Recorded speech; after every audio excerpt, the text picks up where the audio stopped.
Good morning and welcome to First Parish in Concord. I'm Elizabeth Norton, your minister, your director of music ministry, and we're going to sing in a minute. But before we do, I want to step out of the way, and I just want to give us all a chance to acknowledge the incredible flowers this morning.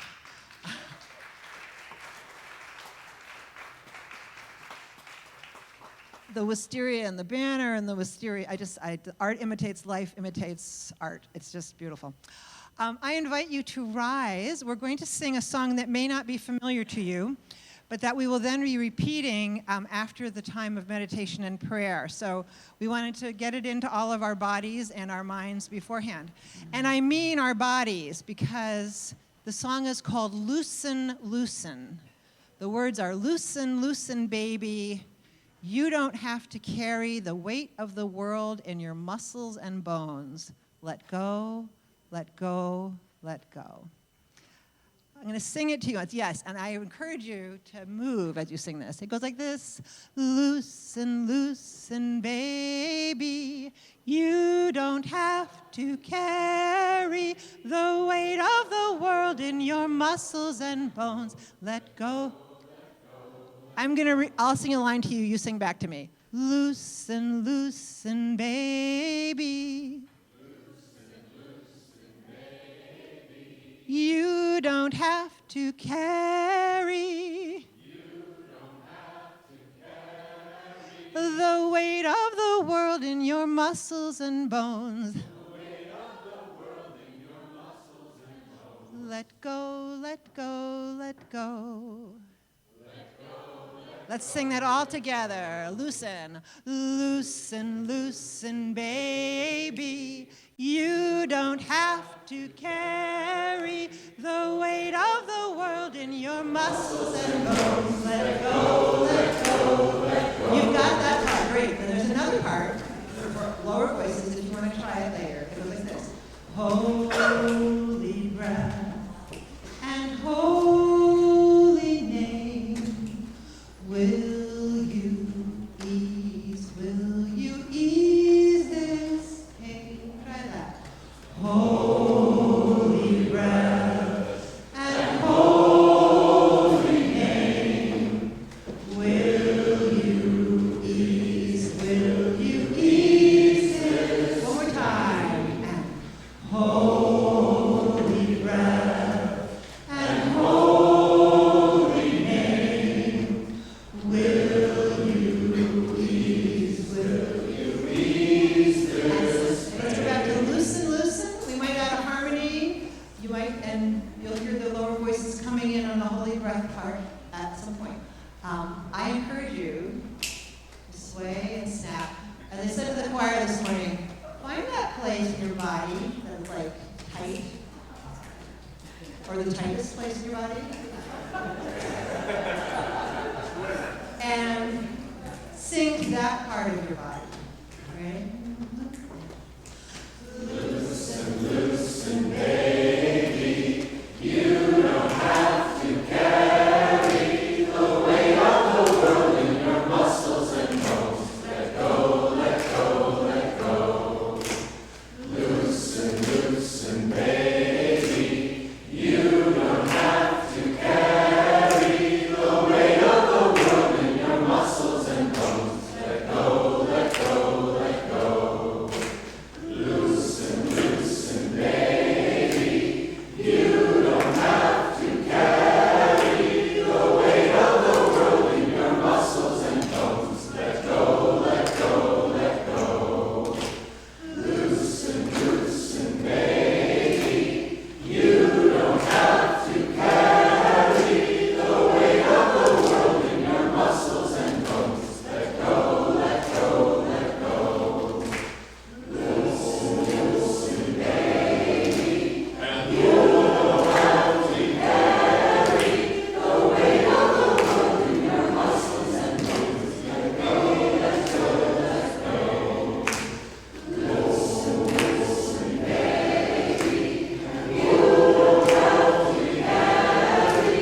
Morning.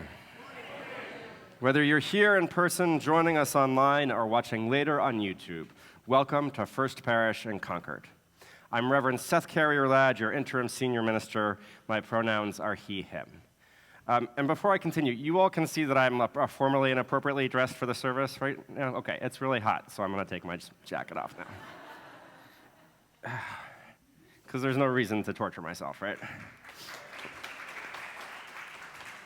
All right, there we go. Thank you.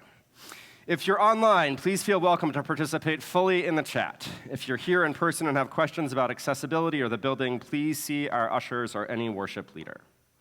Masks are optional throughout our building, including in this space. We continue to use enhanced ventilation and encourage masking to keep our communal spaces safe for everyone. I invite all of us that are present now to turn and wave to those folks who are joining us online. However you are joining us this morning, thank you for coming. We are glad you are here. Our announcements. After the service, usually the first thing I say is that we are doing Worship Sharing Circle, but we're not doing Worship Sharing Circle today because of the annual meeting, and we'll talk more about that in a second. So the first thing is no Worship Sharing Circle today. There will still be coffee hour and some snacks, so this will be a less structured way to connect for a few minutes, but then we're going to move quickly into our annual meeting. Do need you to know our standing committee rep this morning is Gib Metcalf. Gib, you're here right there. There's Gib. So if you have answers about, or questions about church or our governance system or about life in general, Gib is your guy this morning. So as you've heard me reference, the most important thing happening today after the service is our annual congregational meeting. While all are welcome to attend, only members can vote. Please plan on staying after the service so that we have a quorum and so we can do some important work like passing the budget for next year and revising our bylaws and a few other things. And what? And there's childcare. So thank you, Amy, there is childcare. So please do not let that get in the way of you coming if that is something that you need. Also important announcement, mark your calendars for this Saturday, June 8th, when we will be hosting our second annual Democracy Festival right here. Hopefully outdoors. If it's raining like it was last year, we do it indoors, but it is happening either way. So see your Sunday announcements sheet for more details. And speaking of the Sunday announcements sheet, you should read all of it, as there is a lot going on at First Parish worth knowing about. And with our announcements over, let's now rise in body or spirit and sing our opening hymn, number 1012, When I Am Frightened.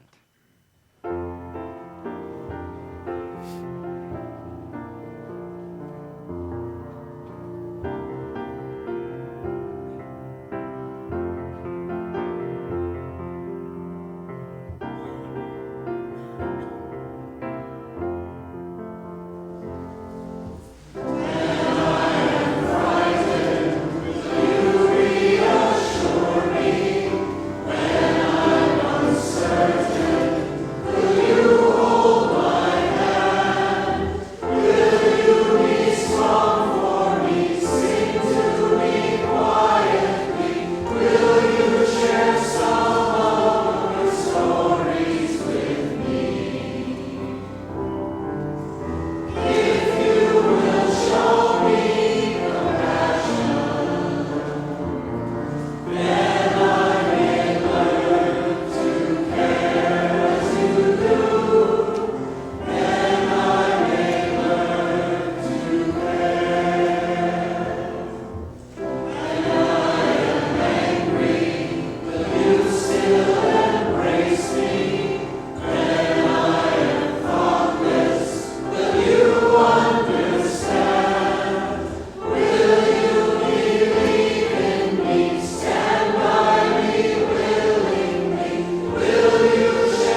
serve as your minister of religious education.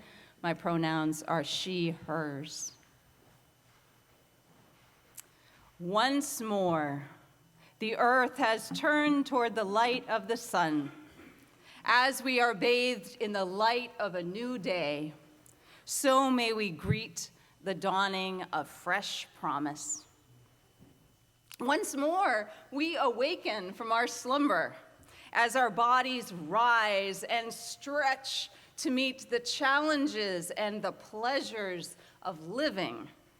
So may our hearts and our minds open with love and possibility.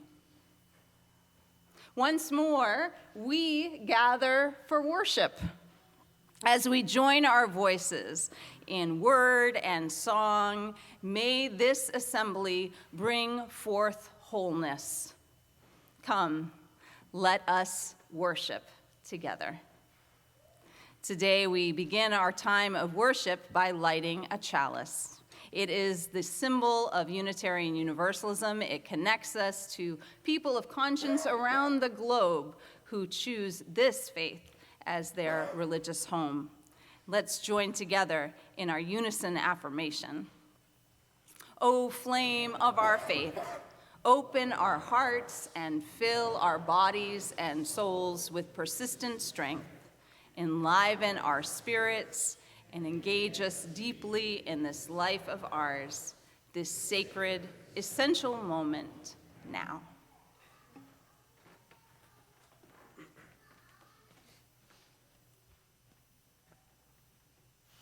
All right. Excuse me. It is indeed time for one of my favorite parts of our service, the wisdom story. And apparently I'm going for more informality because I'm going to roll up my sleeves too. But it's actually, and this was totally not planned, by the way. I wasn't the whole jacket and sleeves thing, but it is actually relevant to the story. We're going to watch a video. And appearances matter a lot in this video in terms of the experience of what's happening and what we're going to talk about afterwards. So I invite you just to pay attention as we're watching the video together, how appearances play a role in your experience of what's happening. Let's watch.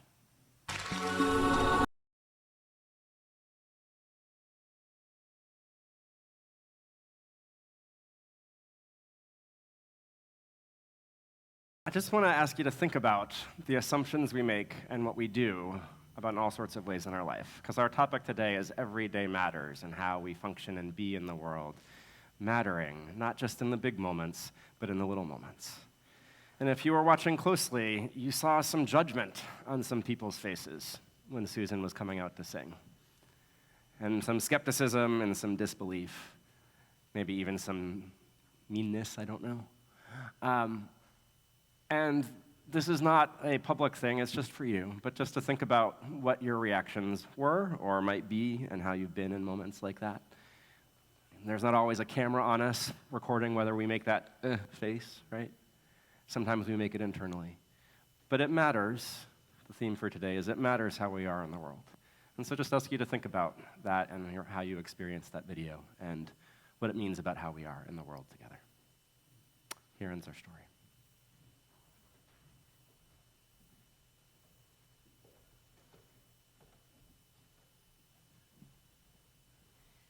So our little ones are already meeting down in the Milldam Nursery School. If you have preschoolers, you're welcome to bring them down there at this time.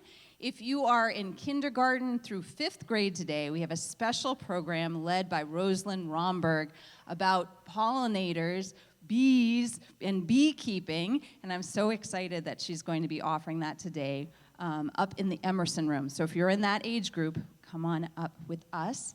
Those of you who are in crossing paths, that's the 6th, 7th, and 8th graders now, you are having a special program both about Judaism, because we're going to go to Kerem Shalom, and about Pride, because we're in the middle of Pride Month, woohoo!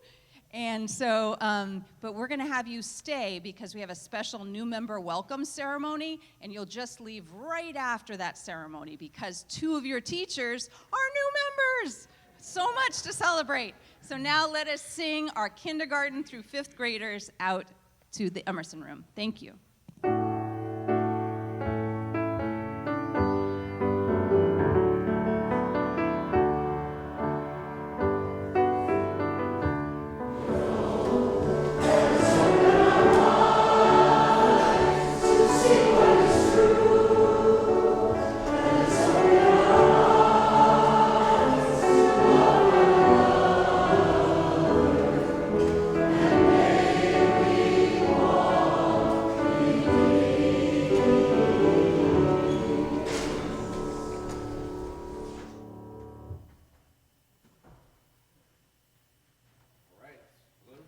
I on? There we go. New member welcoming is where we are. So if our new members who we are honoring today, who are here, could please stand up and come forward so that we can honor you, that would be fantastic.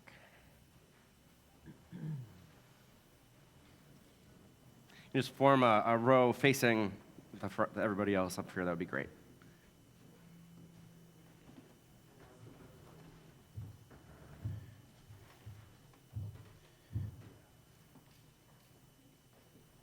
Can you guys slide down a little bit this way? There we go. Keep sliding. Keep sliding. Okay, there we go. All right. So before, we have some words. So the way this is going to work is that we have some words that are going to come up on the screen in just a second, and we're going to say them. I'm going to say some. There we go. That's what we're doing. I'm going to say some. You all are going to say some, and they're going to get to say some. So we'll all say some words together. But before we do that, we're going to have you all introduce yourselves.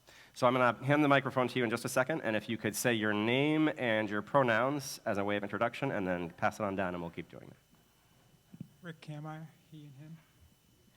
Elizabeth Copley, she, her. Catherine Vandiver, she, her. Kathleen Maloney, she, her. Sarah Ford Terry, she, her. Nathan Burrow, he, him. Richard Safran, he, him. Jennifer Safran, she, her. Alex Safran, another he and another him. Kate Blackerby, she, her. Jordan Burke, he, him. Thank you. All right. These are our new, not all, is it all of our new members, Sarah, or most? No, okay. But it's a good chunk of them, and we're here to celebrate them. So let's do that. Now, if we could have the words. Here we go.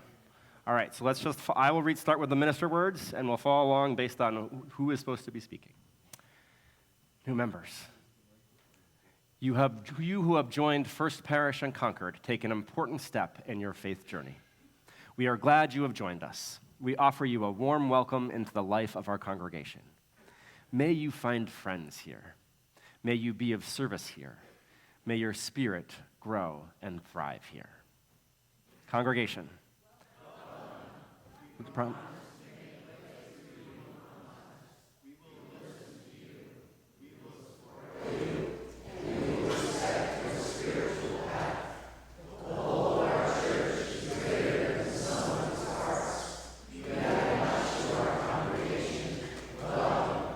New members.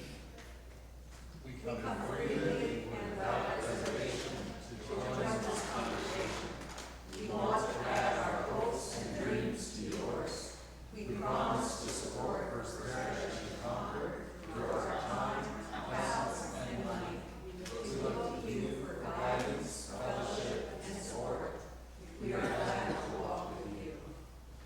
May each of us be mindful of the privileges and responsibilities of membership at First Parish and Concord. In our free church tradition, only voluntary membership brings a person into our religious community. Like our liberal religious forebearers for hundreds of years, these new members have added their signatures to our membership book.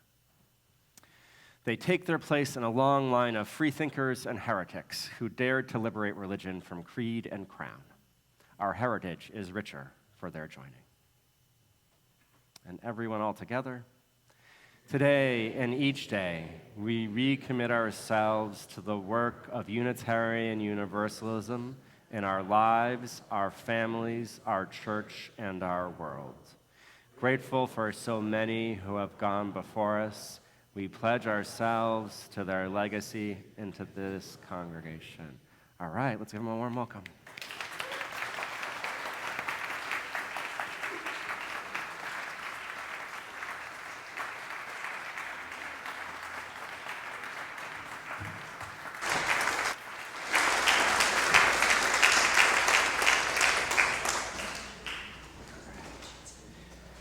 Once you have your flowers, you can return to your seats.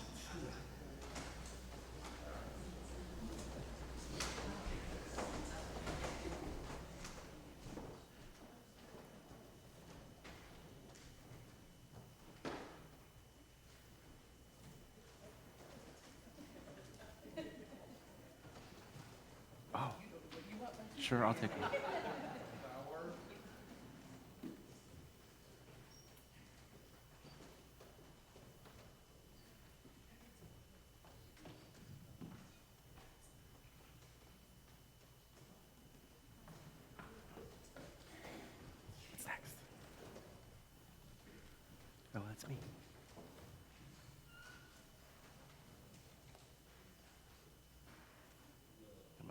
I'm still on. How about that?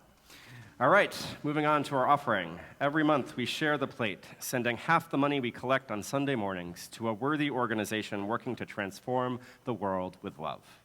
This month, our Share the Plate recipient is Greater Boston PFLAG. Greater Boston PFLAG is an organization of LGBTQ plus people, parents, families, and allies who work together to create an equitable and inclusive world. Their mission is to advocate for and advance equity and societal affirmation of LGBTQ people by building and strengthening loving families, safe communities, and a diverse and inclusive society. We will now receive this morning's offering. Please give generously.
Good morning.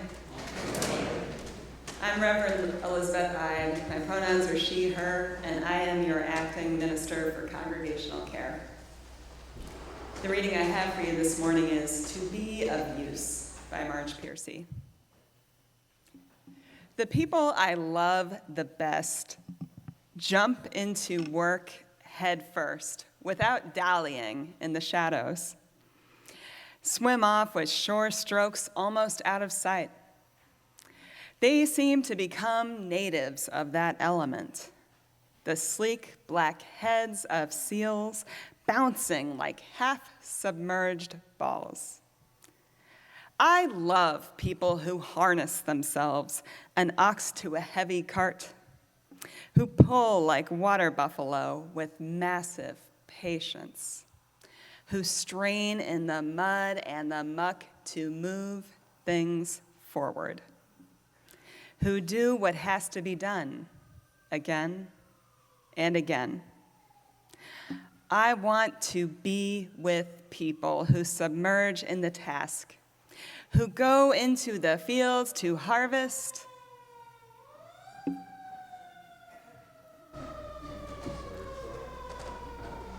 Speaking of those who show up, blessed be the help that's on the way. To go into the fields to harvest and work in a row and pass the bags along, who are not parlor generals and field deserters, but who move in a common rhythm when the food must come in or the fire be put out. The work of the world is common as mud. Botched, it smears the hands, it crumbles to dust. But the thing worth doing, well done, has a shape that satisfies, clean and evident. Greek amphoras for wine or oil, Hopi vases that held corn are put in museums, but you know they were made to be used. The pitcher cries for water to carry, and a person for work that is real.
A few minutes ago, we watched Susan Boyle take Britain's Got Talent by storm. It's the kind of story many of us love. Someone seemingly ordinary does something amazing and unexpected. It warms our hearts. For many people, it warmed my heart, I'll say, when I first saw it. I know it's true for others. As is true for many of the performances of excellence we see, we tend to minimize the amount of hard work that goes into creating a performance like that. Professional basketball players don't just show up on the court and play phenomenally. They practice for hours, day after day, week after week, in addition to working out in the weight room and all the other stuff they do these days. And Susan Boyle didn't hop out of bed one day and decide she was going to become a singer and signed up for Britain's Got Talent that day. It didn't just happen. She had been a singer. She had been practicing singing. She had a singing coach who taught her for years and years and years. The way the show presented her, they clearly did everything they could to maximize surprise value. How might the audience reaction have been different if Susan had been introduced with a long list of her singing credentials? Now, some folks were studying, scientists were studying talent a while back, and they chose, social scientists, right? And they chose to study violinists. And they were trying to figure out if there was a kind of talent, more broadly, if there was like a kind of talent that made a difference in how people succeeded and didn't succeed. And so they were looking at professional orchestras and who ended up as first violins in the orchestras and who ended up as second violins. The results? They learned that everybody had talent, and that it wasn't how much natural talent you had that made you a first or second violin. When looking at all the possible factors, the only one that mattered was, do you have any guesses? Practice. Almost without fail, if you had practiced violin for more than 10,000 hours, you were a first violin. Less than that, and you were a second violin. Just the number of hours of practice. You know, when we say, and we lift up the stars, we lift up, oh, look, they're so talented. You know, we say things like, oh, they're so talented. But we're really looking at the wrong thing. Those hours of practice, day after day, week after week, year after year, those hours that we don't ever see when we go to a professional orchestra or to any concert or any place where someone is doing something excellent. We see the outcome and we marvel at the outcome, often without thinking of what all that had to happen to get there. We tend to ooh and ah over performances like Susan Boyle's or professional musicians, professional athletes, thinking of how amazing it is. And it is amazing. And much of the time we give to earned excellence a feeling of magic. And while it often is magical, it is not magic that made the magic happen. Most of the time, it's everyday hard work. We don't glorify the hard work, though. We glorify the outcomes. We typically don't say or think, wow, that person must have put in hundreds or thousands of hours of hard work to make that happen. Good for them. We're more likely to say, wow, you're so talented. Like it's magic. Now, if you attended this service 2 weeks ago, you were fortunate to experience a little bit of that magic when the choir and our own Beth Norton and some guest musicians offered us a moving, beautiful service that featured Cliff Hardin's Spirit Song Opus as the primary offering. Music was centered and it was magnificent. And by way of praise, some of you afterwards asked, couldn't we do that every week? And we are glad for your enthusiasm and excitement and appreciation. And of course the answer is no, we cannot do that every week. It took months of practice by the choir. Months of practice. And more importantly, maybe not more importantly, but also importantly, even if we could somehow manage a performance of that level every week, I'm not sure that I would want us to have it. It would start to get old or stale or be the new normal and not special anymore. Because you can't live on a high, because then it wouldn't be high. It would just be normal. The everyday matters on many levels. Now, don't get me wrong. It is good and important to value and appreciate those big moments when they arrive. And this morning, I'm going to ask us and ask you to shift our focus in the opposite direction from what we usually do in our culture. going to ask us to glorify the everyday at the expense of the big moment. If we are lucky enough to have a Susan Boyle moment in our lifespan, we tend, because they tend to happen once or twice at best in our entire lives. We're lucky. We're lucky if we get to have that. And so if we glorify and hope for and only feel good and like we've arrived when that moment happens, or when those kinds of big moments happen or achievements happen, we're leaving out a whole lot of life as not very valuable. And the everyday should be, needs to be, is valuable. Every day matters. Continuing our music metaphor and thinking back to those violinists in our study and their thousands of hours of practice that we never see and often don't think about, it made me think of something that I'll never forget I heard a wise musician once say.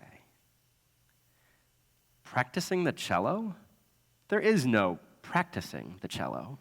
You simply play the cello, always. I love this critique because it lifts up the heart of what we are talking about today. We tend to value less the process of our tasks, the everyday doing. The thousands of hours of playing the violin or the cello are called, or any other instrument or any other thing we're learning to do, are called practice, because what we really value is the performance. But are those thousands of hours of practice, of doing something meaningful and wonderful to us, are they really less worthy because they happened in private without an audience or without accomplishment or recognition from someone? Who is doing the measuring of value, and what values are being lifted up?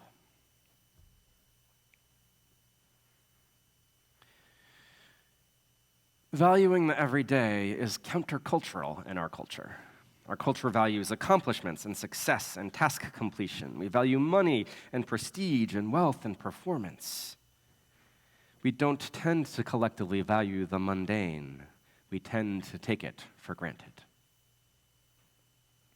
Consider this poem by Pat Schneider titled "The Patience of Ordinary Things."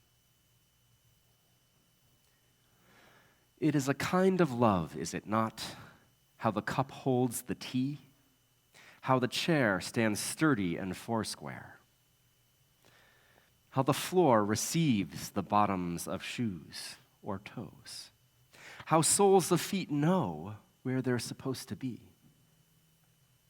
I've been thinking about the patience of ordinary things, how clothes wait respectfully in closets, and soap dries quietly in the dish, and towels drink the wet from the skin of the back, and the lovely repetition of stairs. And what is more generous than a window?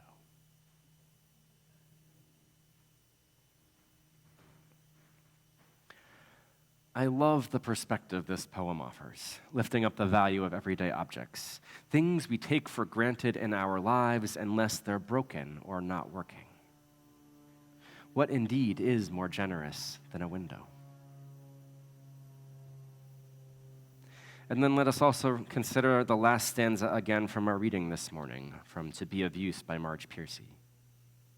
The work of the world is common as mud. Botched, it smears the hands, crumbles to dust. But the thing worth doing well done has a shape that satisfies, clean and evident. Greek amphoras for wine or oil, Hopi vases that held corn, are put in museums, but you know they were made to be used. The pitcher cries for water to carry, and a person for work that is real. I'm asking you now to take the perspective of these two poems and bring it now to bear on your own life. Take a moment, please, to think about your life and all its different parts. Work or not work, family or not family, kids, not kids, friends, hobbies, volunteering, gardening, reading, all the time you spend with your head buried in your phone or sitting at a computer, doing the dishes, folding laundry, and so much more. What is it that you value? What is it that you do that you value that makes you think, I'm living a good life?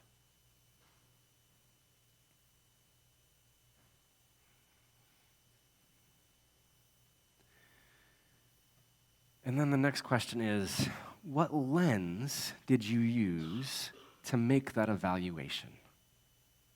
Was it the lens of capitalism? Was it the lens of Unitarian Universalism? A combination of those two or of something else? What tells you what you value?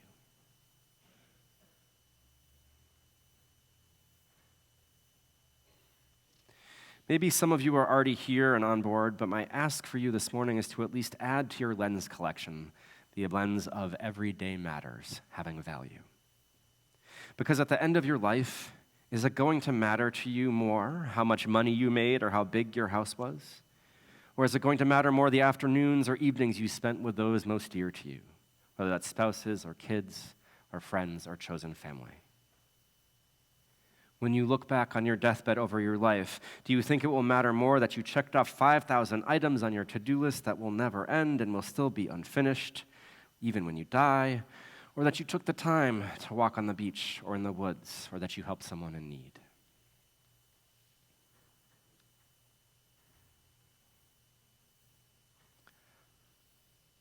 There is a Zen Buddhist koan that states, "Before enlightenment, chop wood, carry water.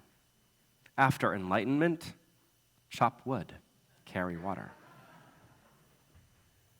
There are many possible ways to understand and interpret koans, of course, but one meaning in this context does seem clear. Even enlightenment doesn't change how we live our lives. The everyday still remains, regardless of our perspective on it. The everyday still matters, regardless of whether we're enlightened or not.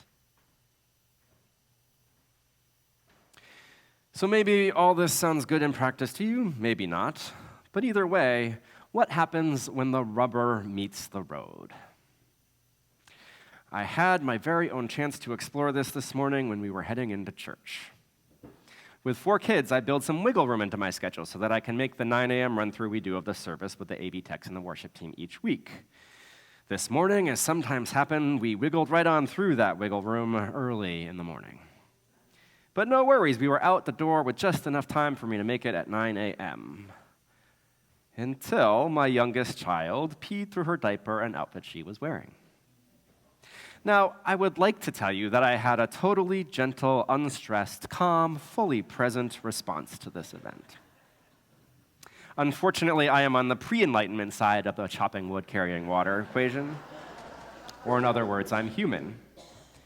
Now, I definitely told Phoebe it was okay and not to worry about it, but when she insisted on dressing herself very, shall we say, methodically, while I was counting the seconds and minutes tick, I was stressed, and I communicated some of that stress.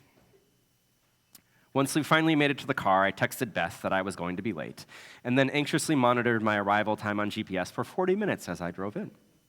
I finally arrived, offering my apologies to the group who were almost finished with the meeting, and I offered a quick explanation. Amy's response was perfect. Hey, everyday matters, right? So spot on, everyday matters indeed.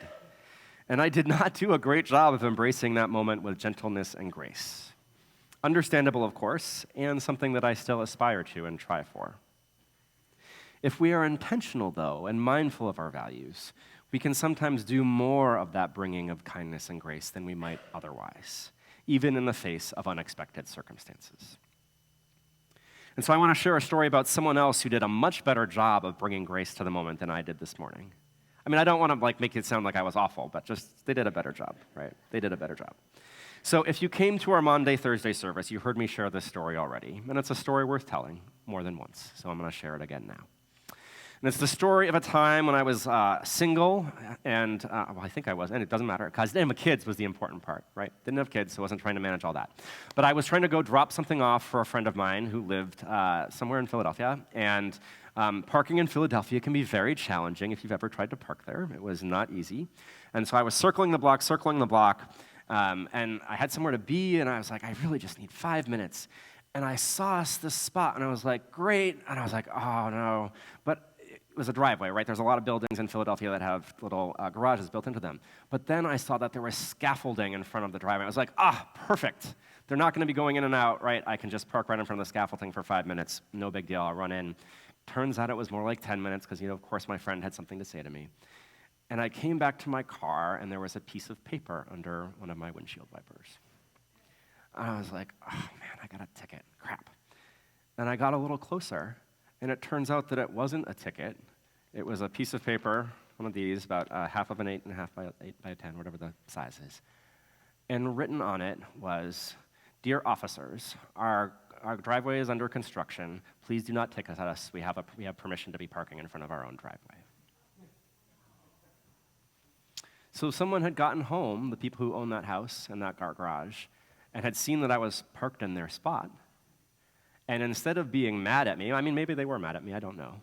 But if they did, they worked through it. And they put their sign on my car so that I wouldn't get a ticket. Again, I'm not sure if I even now would have that level of grace, but I hope, right? This is a model for me. They did the kind thing in that moment. Instead of, well, I don't know if instead of, but regardless of their reaction, they did a kind thing to save me from potentially getting a ticket. It was a real everyday kindness. And so that's the deeper level I'm encouraging us to go to with Everyday Mattering this morning. How we treat ourselves and each other, even complete and total strangers who we will never meet in person. Like, I don't know, they never met me. I don't know those folks. Every day, every action we take, they matter. Everyday kindness. This is something we value as a community, and is something I know that we try to offer each other. We don't just show up with our care for the big events. When someone dear to you in your life dies, for example, of course we show up then. But we also show up when you have routine surgery scheduled, and someone from church calls to see how it went and if you're okay, and for hopefully many of the other smaller parts of our lives that matter. Our value of kindness and respect isn't just for the big important moments, it's for every moment. It matters every day how we show up and treat one another. There's many ways to live, measure, and evaluate our lives. Everyday kindness and compassion is one I hope that you and we will consider choosing. Amen.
Each week, we gather to share and learn together.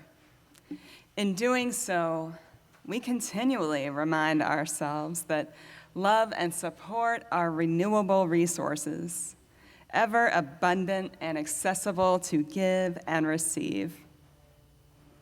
This practice of being in community helps us to recenter our attention on the interconnected nature of our being.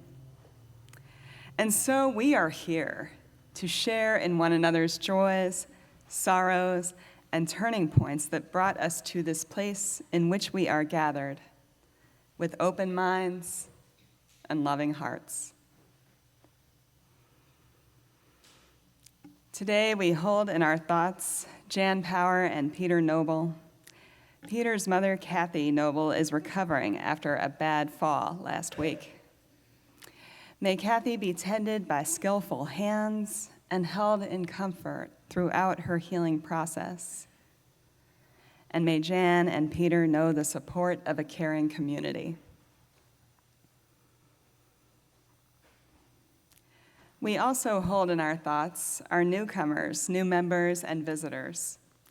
Blessed is the path of companionship that brought us together for 1, 2, or many Sunday mornings made sacred by all who are gathered here and online.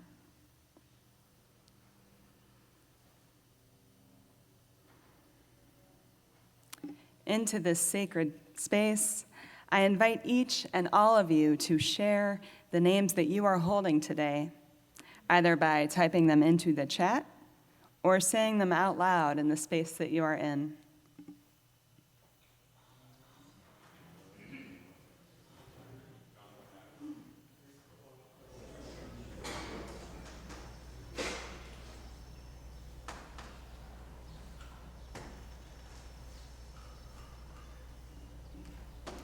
We acknowledge and hold in our hearts all of the intentions and prayers, spoken and unspoken, among us. We hold in our hearts all of those who have yet to find a place to call their spiritual home. May they find love, belonging, and peace.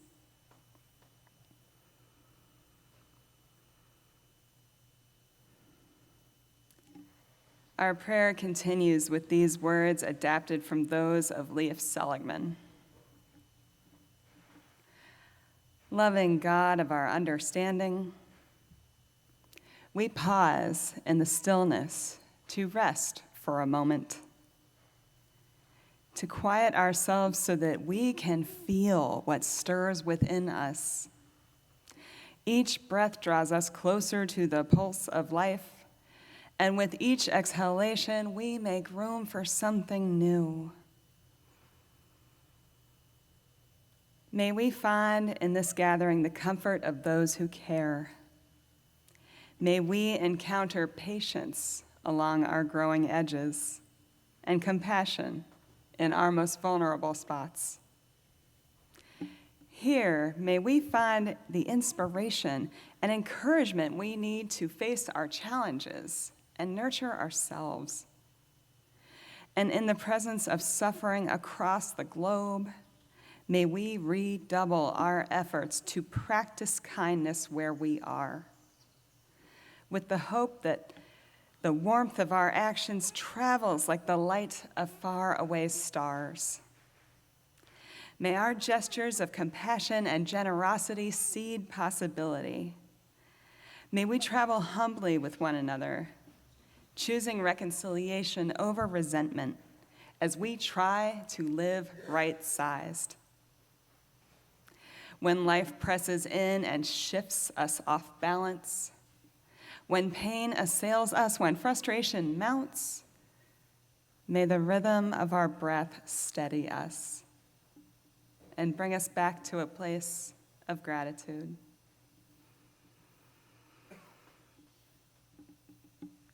Amen.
friends, the invitation this morning is as simple as it is challenging. It is to value, to hold, to bring love and goodness and kindness into as many moments as you can, knowing that you and we are imperfect and offering ourselves and each other forgiveness as we go about trying to make this world a better place. Today, not by the big and huge and world-transforming deeds, but instead by the small, but yet still so vitally important, everyday deeds that do make a difference in the world. And so let's affirm that by rising in body or spirit as we join in singing our closing hymn, number 6, Just As Long As I Have Breath.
Even though we extinguish the physical flame of our chalice this morning, even though we extinguish that flame, we can never extinguish the light, the love, and the hope that that flame represents, that is our community. Let us now say our benediction together. Go out into the world in peace, have courage, hold on to what is